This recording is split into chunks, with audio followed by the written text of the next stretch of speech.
2013, Immigration Customs Enforcement, or ICE, an agency of the Department of Homeland Security, deported around 369,000 people from U.S., out of which 134,000 were apprehended inside the country. Many of them are detained by ICE raiding in their houses or picking them up at work. Over the last few years, hundreds of thousands of families have been separated by immigration policies.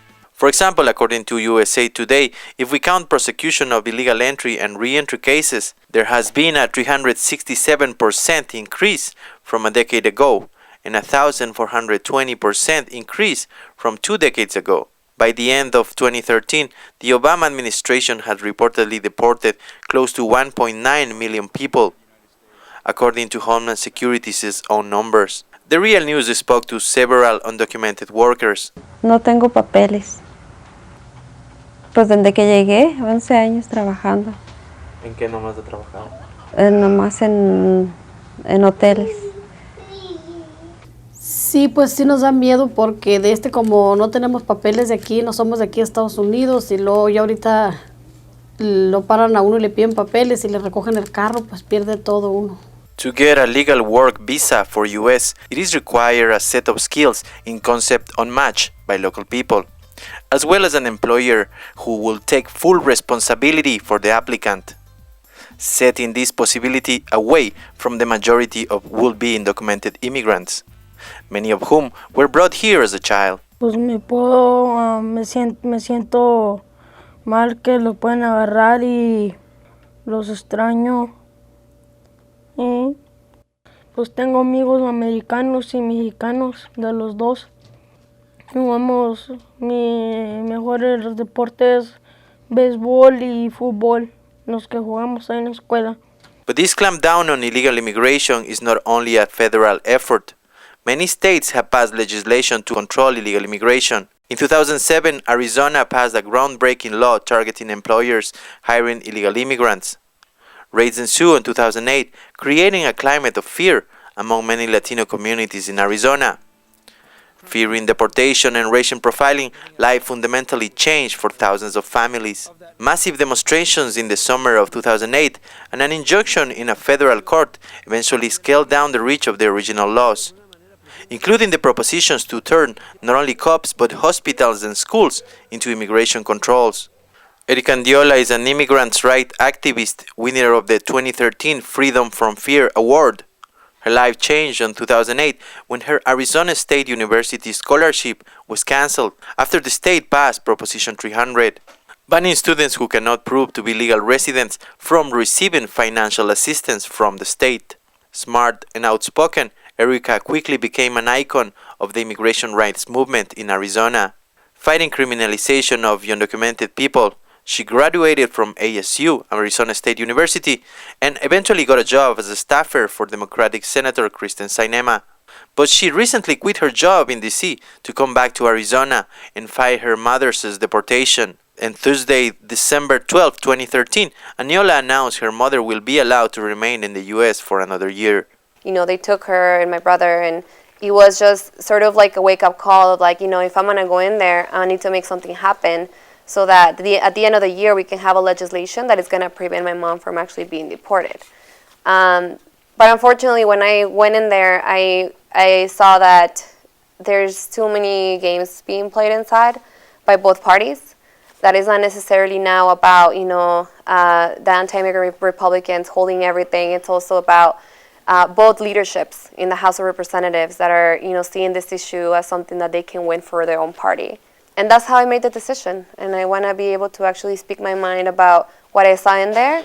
And I didn't like also seeing a lot of the Democrats that were actually like, you know, thinking about this issue in a way that they can get more votes in 2014, you know, by not passing something. And some of the Republicans in the leadership that are scared of their own party. And they don't want to do anything about it. So it's sort of, we're trapped into this game, and I feel like I'm more, you know, I can actually fight better with my community outside.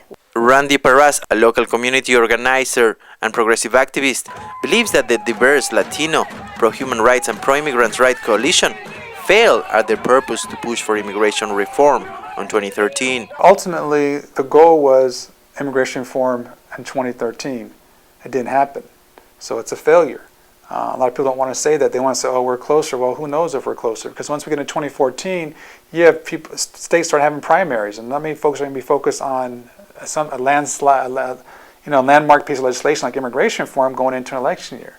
So does that mean 2015? So I think for the most part, we have to come to the realization that the strategies we deployed, the power that we built, were not enough to make it happen in 2013. I think right now the Republicans are in a difficult situation because if immigration reform was to pass right now, they would get very little credit for it. It'd be mostly the Democrats. And if include a right to vote, a pathway to citizenship, Republicans would say that's giving, turn another 8-10 million more people who are going to vote for the Democratic Party. According to ICE, in 2012, 45% of the deportees had no criminal record. That is almost 185,000 people. And in 2013, that number went down to 18%, which represents 24,000 people. This means that over the last couple years, around 210,000 individuals who had not committed any kind of criminal offense had been taken out of the United States, and in many cases away from their families, with all the grave implications this carries. From 24-hour notices letters demanding the person to be present at the airport the next day and leave the country voluntarily, to midnight raids. The lives of millions are touched by the fear of that moment when they will lose all that they have fought so hard to get. For the Andiola family, the dreaded moment came in the middle of the night when immigration agents broke down the doors and stormed in their home, just a few days after her mom had been stopped while driving. I knew it could happen, and it had happened before I was involved. My mom was raided before at work by Sheriff Arpaio. And so there was always, the fear that something could happen. I feel the surprise came more out of the fact that I was so outspoken that I never thought that, that they would target my family, I guess. But reality is that, it can happen to anyone. And it happened to her. She got stopped out of nowhere, literally, supposedly for speeding. She didn't even get a ticket, but she did get sent to the police to take her fingerprints. And, next thing you know, ICE is already at our house. And this happens every day. In Arizona, in Maricopa County, happens even more. However, in Arizona, a social movement was born as a reaction to such anti-immigrant laws. Back in 2008, just a year after the passing of SB 1070, the broadest and strictest anti-illegal immigration measure in recent U.S. history, as the New York Times called it, the movement successfully recalled Russell Pierce, the main promoter of such controversial legislation. Randy Parras was one of the main organizers of the successful recall effort. Yeah, I think there's been some tremendous change. I think finally people started to come together and fight back and to get some real victories. For us, even in the darkest of times when, Jan Brewer became governor, SB 1070 was passed and pushed by Russell Pierce. Within a year of that time, we had a campaign going to recall Russell Pierce and remove him from office, which was unheard of and unprecedented. So I think that was a huge move forward in a different direction for Arizona. And now we just have to build on those victories. We've got to keep holding people like Sheriff Arpaio and Governor Brewer accountable as we move forward. But I think that by removing Russell Pierce from as president of the Senate has definitely set a different tone where some of these anti-immigration bills are no longer being heard. By not taking out Russell Pierce, he would have been president. That Medicaid expansion never would have happened in the state. He would have, really clamped down with the Tea Party Senate and really shut that down. So I think that's tens of thousands of people getting Medicare coverage that would not otherwise. So I think we're moving in a better direction, but the challenges are still here, and I think there's still opportunity and promise, but it's not going to happen just because we want it to. Erica is one of many activists who believe that the main obstacle for immigration reform is the prison industrial complex. Yeah, I mean, it's an issue that it's sort of like a taboo for many people, especially in DC, because there is a lot of money being spent by these corporations. But it's a huge issue, and the way I see it is that it's a human issue, right? You cannot expect to have, these really big prisons they don't call them prisons, they call them detention centers, but for us they're prisons, right? You can't expect to have all these, places to hold people and not commit human violations. You have tons of undocumented folks who are being stopped for literally, driving without a license. And they end up in those places for about a year. And so, having this being a for-profit, I guess, a for-profit place or detention center, then it causes for a lot of, legislators to actually not want to get the problem fixed as much as they should.